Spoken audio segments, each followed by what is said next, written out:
رسول من اللہ یتلو صحفا مطہرہ فیہا کتب قیمہ وما تفرق الذین اوتوا الکتاب الا من بعد ما جاءتهم البینہ وما امروا الا لیعبدوا اللہ مخلصین لہ الدین حنفاء ویقیموا الصلاة ویؤتوا الزکاة وذلک دین القیمہ۔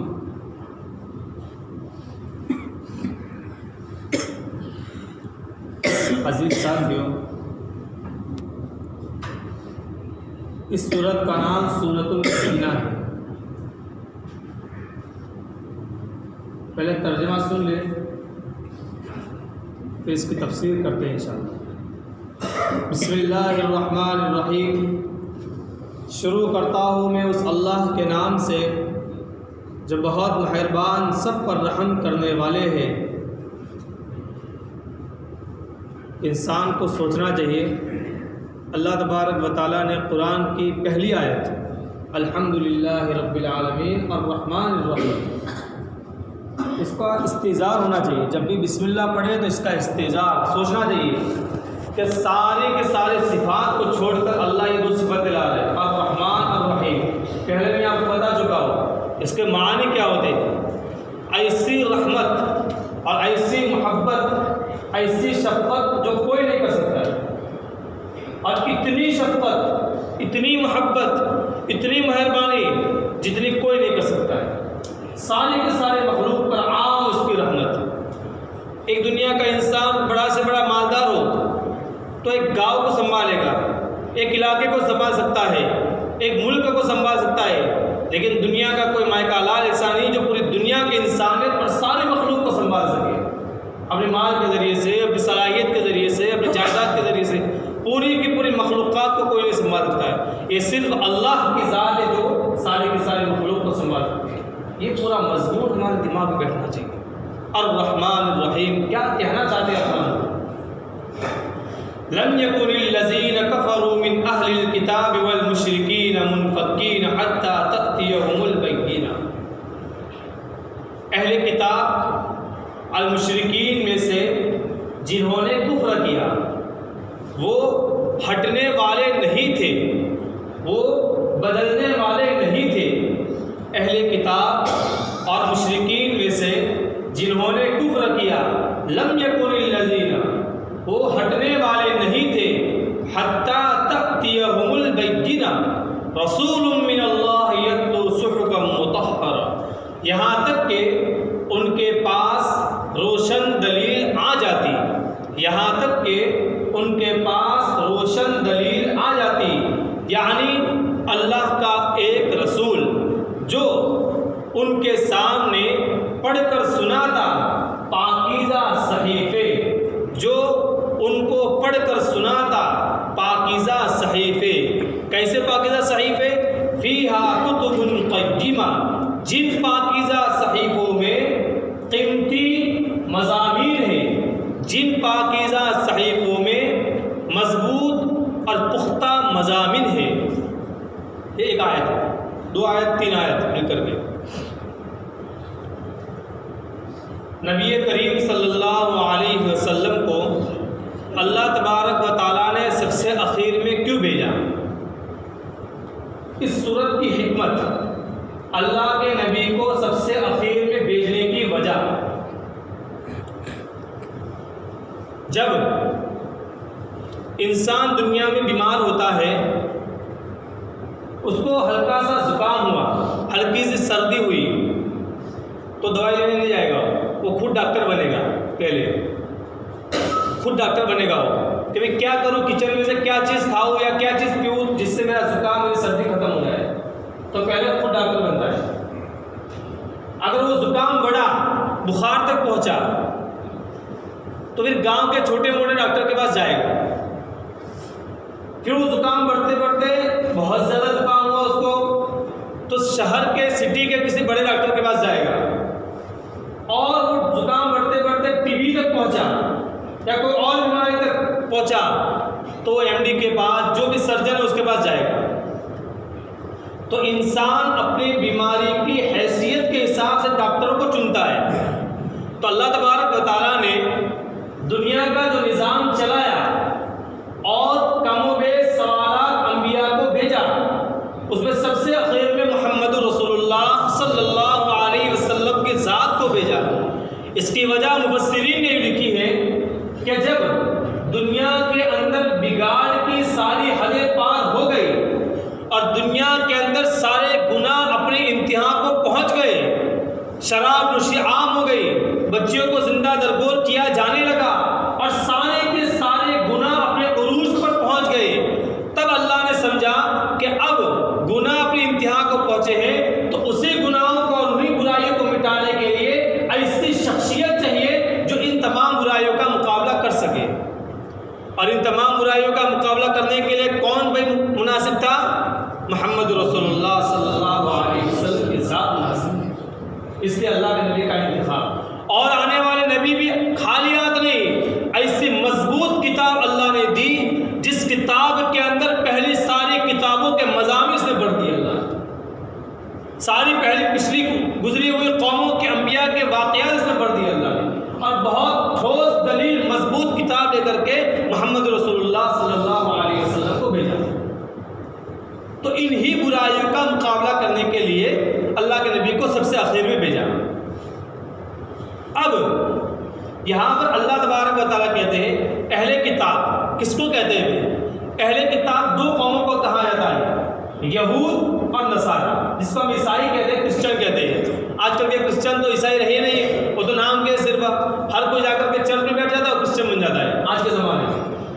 حقیقی کرسچن جو تھے، عیسائی ان کو کہا جاتا ہے، جو حضرت عیسیٰ کو ماننے والے، اور یہودی جو حضرت موسیٰ کو ماننے والے، ان کو اہل کتاب کہا جاتا ہے۔ اہل کتاب اس لیے کہا جاتا ہے کہ ان دونوں قوموں کو اللہ نے مستقل، جیسے ہم کو قرآن دیا ایسے ان کو تورات اور انجیل دی۔ حضرت موسیٰ پر تورات اتاری اور حضرت عیسیٰ پر انجیل اتاری، تو کتاب کے ماننے والے، نبی کے ماننے والے، اس لیے ان کو اہل کتاب کہا جاتا ہے۔ تو اللہ یہ فرماتے ہیں کہ اہل کتاب کے دو گروہ اور مشرکین تیسرا گروہ، یہ تین گروہوں میں سے جنہوں نے اللہ کے نبی کی بات کو نہیں مانا، یعنی اللہ یہ کہنا چاہتے ہیں کہ یہ تین کے تین گروہ اللہ کے نبی کی آمد کے بغیر اور قرآن کے اتارنے کے بغیر وہ اپنی ہٹ درمی سے اور برائی کے راستے سے ہٹنے والے نہیں تھے، لیکن اترنے کے بعد بھی کتے کی دم ٹیڑھی کی ٹیڑھی۔ ان کا پس منظر میں آپ کو بتاتا ہوں۔ یہ اہل کتاب جو ہے یہود و نصارہ، ان کا اصل وطن ہے شام، سیریا، پیلسٹین جس کو بولتے ہیں آج کے زمانے میں، فلسطین وغیرہ، جو بھی شام کا پورا علاقہ، ایک وہاں بسے ہوئے تھے۔ پھر جب انہوں نے اپنی کتاب تورات اور انجیل میں غور کیا اور پڑھا، ایک نبی ایسے آنے والے ہیں جن کو اللہ تبارک و تعالیٰ اتنا مقام دیں گے، ان کی امت جو ہوگی اتنی فضیلت والی ہوگی، سارے کے سارے اللہ کے نبی کا حلیہ پڑھا، اللہ کے نبی کے فضائل پڑھے، اللہ کے نبی کا نسب پڑھا، حسب پڑھا، جو کچھ اللہ کے نبی کے بارے میں ان کی کتابوں میں لکھا گیا تھا سب کچھ پڑھا۔ پڑھنے کے بعد انہوں نے سوچا کہ تب تو مدینہ المنورہ جانا چاہیے، کیونکہ ان کو پتا تھا، کتاب میں لکھا ہوا تھا کہ مکہ ان کی قوم ان کو نکالے گی، ہجرت کر کے اللہ کے نبی مدینہ المنورہ آئیں گے، پھر وہاں سے جنگیں ہوگی اور ہر جگہ پر اللہ کے نبی کو فتح ہوگی، اور ایک وقت آئے گا کہ وہ فاتح بن کر مکہ المکرمہ میں داخل ہوں گے۔ پورے کے پورے احوال جو اللہ کے نبی کے لکھے گئے تھے انہوں نے پڑھے، تو ان کے دل میں داعیہ پیدا ہوا کہ چلو ہم بھی مدینہ چلیں۔ تو وہ آہستہ آہستہ آہستہ ہجرت کرتے کرتے کرتے کرتے بہت سارے لوگ مدینہ میں آ گئے۔ اس لیے ہم لوگ بھی سنتے ہیں کہ یہودیوں کا بہت بڑے بڑے قبیلے مدینہ میں بسے ہوئے تھے۔ تو یہاں آنے کے بعد مشرکین جو تھے، کفار عرب جن کو کہا جاتا ہے، ان سے کبھی کبھی جنگ ہو جاتے ہیں۔ جنگ ہونے کے نتیجے میں اکثر جنگ سے پہلے یہ دعا کرتے تھے، اے اللہ جو آخری نبی آنے والے ہیں ان کے نام کا واسطہ دے کر ہم آپ سے دعا کرتے ہیں تو ہمیں فتح نصیب فرما اور ہماری مدد فرما۔ اور جب جب اللہ کے نبی کا واسطہ دے کر کے انہوں نے دعا مانگی ہے، ان یہود اور نصارہ نے، اللہ تبارک و تعالیٰ نے اس جنگ میں ان کو جیت دی، وہ جیت گئے۔ وہ یہود و نصارہ جب انہوں نے دعائیں مانگی ہے تو وہ جیت گئے، تو ہم تو اسی نبی کے امتی ہیں، کیا اللہ ہم کو نہیں جتائے گا؟ یقیناً جتائے گا، لیکن کمزوری ہماری، ہم پہچانا ہی نہیں کہ اللہ کے نبی کی ذات کون سی ذات ہے۔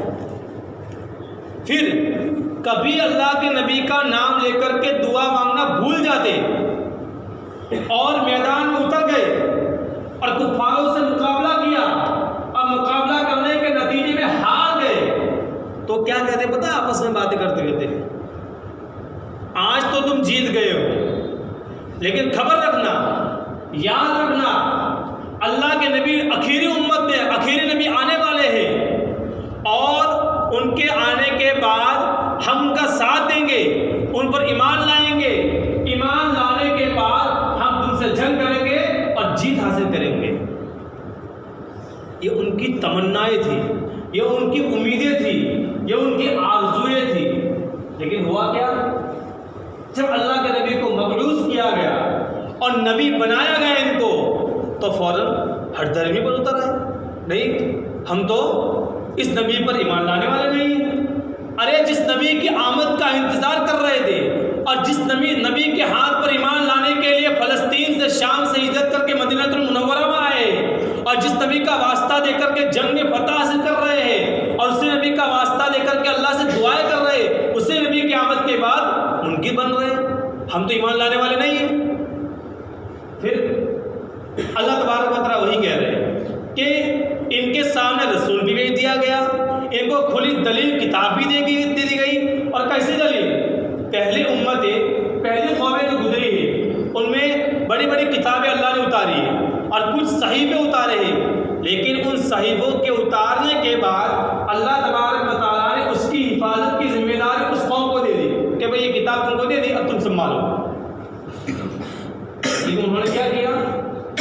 سب نے رد و بدل کر دیا، انجیل میں رد و بدل کیا، زبور میں رد و بدل کیا، تورات میں رد و بدل کیا، صحف موسیٰ، صحف ابراہیم، تمام کی تمام چیزوں میں انہوں نے تبدیلیاں کر دی۔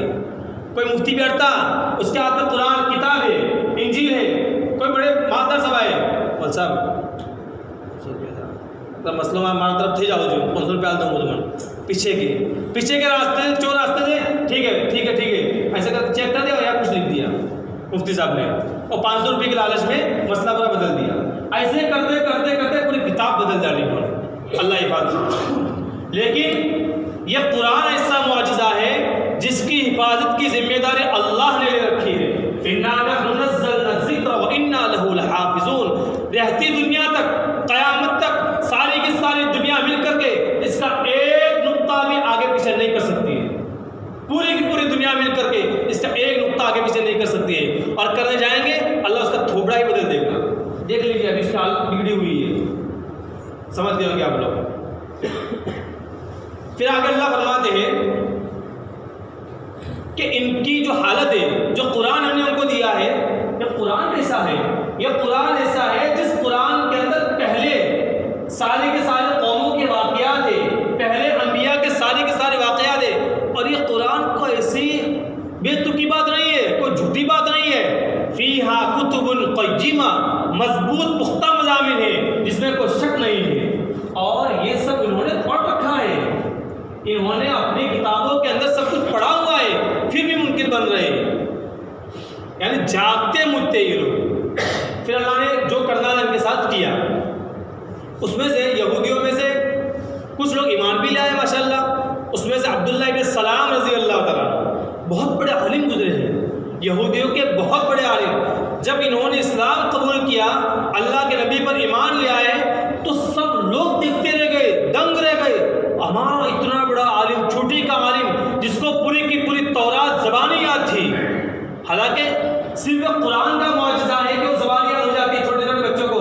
پہلی امتوں کی، پہلی قوموں کی کتابیں زبان یاد نہیں ہوتی تھی، لیکن عبداللہ ابن سلام رضی اللہ تعالیٰ عنہ کو پوری کی پوری تورات زبان یاد تھی۔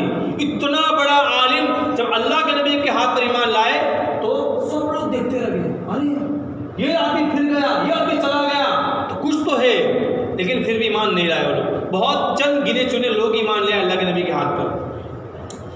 وَمَا تَفَرَّقَ الَّذِينَ أُوتُوا الْكِتَابَ إِلَّا مِن بَعْدِ مَا جَاءَتْهُمُ الْبَيِّنَةُ، اور ان لوگوں نے جن کو کتاب دی گئی الگ نہیں ہوئے، وہ لوگ جن کو کتاب دی گئی الگ نہیں ہوئے یعنی اللہ نے روشن دلیل بھیج دی، جس چیز کا وہ انتظار کر رہے تھے، جس چیز کے واسطے سے وہ دعائیں کر رہے تھے، وہ چیز ان کو دے دی، پھر بھی کیا کر دی انہوں نے؟ ہٹ دل گروہ بنا دیا، تفرقہ بازی ڈال دی۔ پھر آگے اللہ فرماتے ہیں وَمَا أُمِرُوا إِلَّا لِيَعْبُدُوا اللَّهَ مُخْلِصِينَ لَهُ الدِّينَ۔ بس آئندہ کریں گے انشاءاللہ۔ یہ سورت جو ہے، اس سورت کی خصوصیت کیا ہے؟ ایک صحابی گزرے ہیں ابی بن کعب رضی اللہ تعالیٰ عنہ، یہ سید القراء ہے، یعنی دنیا میں جتنے بھی قاری پائے جاتے قاری صاحب، ان تمام کے سردار حضرت ابی بن کعب رضی اللہ تعالیٰ عنہ، یہ اللہ کے نبی نے ان کو لقب دیا ہے، اور اللہ کے نبی نے فرمایا میری امت کا سب سے بہترین قاری ابی بن کعب رضی اللہ تعالیٰ۔ کن کی زبان کہا جا رہا ہے؟ اللہ کے نبی کی زبان ہے۔ سمجھنا چاہیے وہ کتنے بڑے قاری ہوں گے۔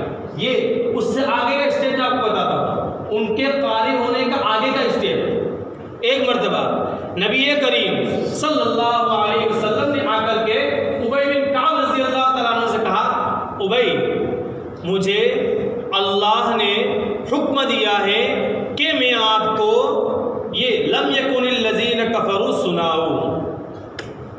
کیا کہہ رہے اللہ کے نبی آ کر؟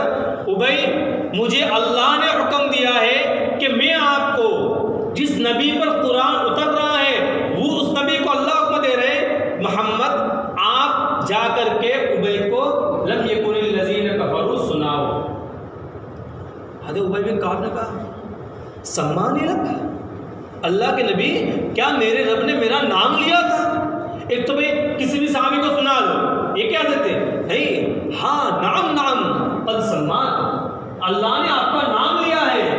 تو ابی بن کعب رضی اللہ تعالیٰ عنہ اس مجلس میں بیٹھے بیٹھے رونے لگے، یہ خوشی کے آنسو، یعنی اتنے بڑے دربار میں میرا نام لیا گیا اور اتنی بڑی شخصیت کے سامنے میرا نام لیا گیا، جس ذات کا قرآن اترا ہے اس ذات کو مجھے سنانے کو کہا گیا، کتنی بڑی فضیلت ہوگی، کتنی بڑی فضیلت۔ یہ کاتب وحی بھی رہ چکے ہیں، اور صحابہ میں سے ابی بن کعب رضی اللہ تعالیٰ عنہ کو یہ فضیلت پر شرف حاصل ہے کہ انہوں نے اللہ کے نبی صلی اللہ علیہ وسلم زبان سے قرآن پڑھتے تھے اور یہ یاد کرتے تھے، پورا کا پورا قرآن اللہ کے نبی کی زبان سے سن کر انہوں نے یاد کیا ہے۔ دوسرے صحابہ نے پڑھا ہوا یاد کیا ہے، دوسری جگہ لکھا ہوا یاد کیا ہے، لیکن اللہ کے نبی پر قرآن اترتا، اللہ کے نبی سناتے اور وہ یاد کرتے تھے۔ اس طریقے سے پورا کا پورا قرآن انہوں نے یاد کیا ہے۔ اتنے بڑے صحابی ہیں اور ان کا یہ مقام ہے، یعنی اللہ ان کو کہہ رہے ہیں کہ محمد جا کر کے ابی بن کعب کو سناؤ۔ ایک مرتبہ اللہ کے نبی فجر کی نماز پڑھا رہے، فجر کی نماز میں کوئی آیت چھوٹ گئی اللہ کے نبی سے، ابی بن کعب لیٹ آئے، نماز میں دیر سے شریک ہوئے، نماز ختم ہونے کے بعد کچھ یاد ہے کسی کو میں قرآن کی کوئی آیت چھوڑ گیا ہوں؟ اللہ کے نبی نے اعلان کیا، سب صحابہ دنگ رہ گئے، ابی کہاں ہے؟ تو حضرت ابی بن کعب نے کہا جی اللہ کے نبی پتہ نہیں وہ آیت منسوخ ہو گئی یا آپ بھول گئے، لیکن آپ نے فلاں آیت نہیں پڑھی تھی۔ ہاں ابی، مجھے یقین تھا کہ آپ ہوں گے تو آپ کا ہی دھیان ہوگا، یہاں تک کس کا دھیان پہنچ سکتا ہے؟ اتنے بڑے صحابی ہیں۔ اللہ تبارک و تعالیٰ ان مضامین پر ہمیں عمل کرنے کی توفیق عطا فرمائے۔